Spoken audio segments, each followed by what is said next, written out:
घर में गलती से भी न आने दें इन जानवरों को, वरना जिंदगी में छा सकते हैं संकट के बादल। सनातन धर्म में ये माना गया है कि हर जीव में भगवान वास करते हैं। इनमें से कई जानवर शुभ माने जाते हैं, वहीं कई अशुभ। शास्त्रों में इस बात का भी वर्णन किया गया है कि आपके घर में जाने अनजाने में अगर कोई जानवर आता है तो वह आपके लिए शुभ होते हैं या अशुभ। अगर आपके घर में कछुआ आता है तो ये आपके लिए एक शुभ संकेत है।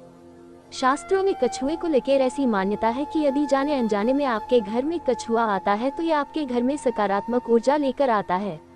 इसके साथ ही इसका संबंध है श्री हरि के कच्छप अवतार से, जिससे इसकी पवित्रता और ज्यादा बढ़ जाती है।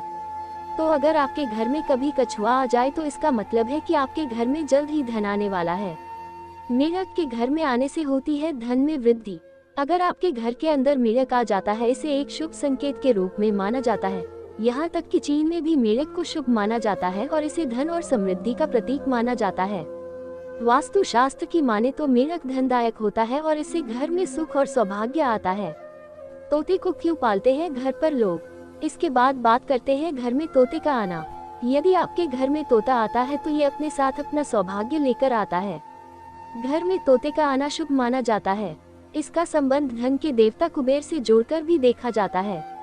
वही कामदेव का वाहन भी तोता ही है, जिसके कारण ये शुभ का प्रतीक माना जाता है।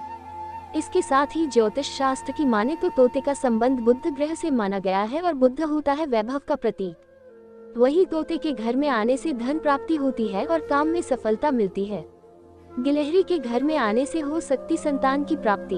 अब बात करते हैं गिलहरी की, जो पल भर में कभी इधर दिखाई देती है तो कभी उधर। यदि आपके घर में गिलहरी आती है तो ये अपने साथ सौभाग्य लेकर आती है।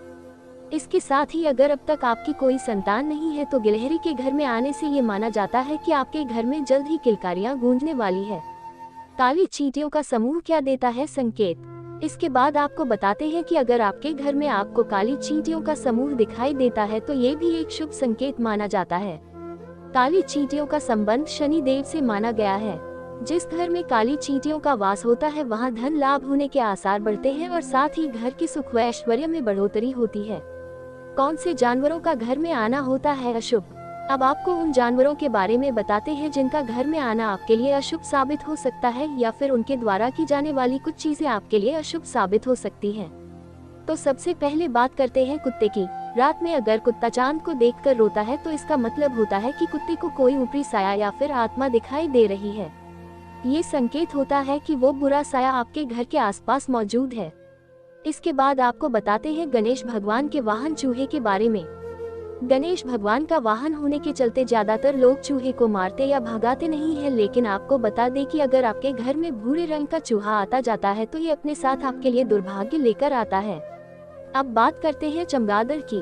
अगर आपके घर में चमगादड़ आता है तो ये अपने साथ आपके घर में बुरी शक्तियाँ लेकर आता है, यानी कि आपके घर में इसके आने से बुरी शक्तियाँ आ सकती है और इससे आपके जीवन में कष्ट आना शुरू हो सकता है।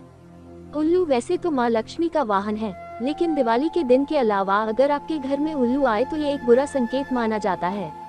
उल्लू के घर में दिखाई देने का संकेत होता है कि आपके जीवन में कुछ बुरा घटने वाला है। इसके साथ ही इसके घर में आने से घर में बुरी शक्तियों का वास होता है। इसके बाद बात करते हैं उस पक्षी की जो दिखने में जितना ज्यादा सुंदर होता है आपके लिए उतना ही ज्यादा अशुभ भी होता है। अगर कबूतर आपके घर में घोंसला बना ले तो ये सबसे ज्यादा खराब माना जाता है। दरअसल कबूतर का संबंध राहु से होता है और कबूतर के घर में रहने से उस जगह पर राहु का वास हो जाता है और वो पूरा का पूरा घर उजाड़ के समान माना जाता है। इसके साथ ही कबूतर के घर में रहने से घर के सदस्यों के जीवन में कष्ट आ सकते हैं और उनकी नौकरी में भी संकट के बादल छा सकते हैं। तो ये थी जानकारी उन जानवरों और पक्षियों के बारे में जो आपके लिए शुभ व अशुभ साबित हो सकते हैं। अगर यह वीडियो आपको अच्छी लगी हो तो लाइक करें, कमेंट करें और चैनल को सब्सक्राइब करें।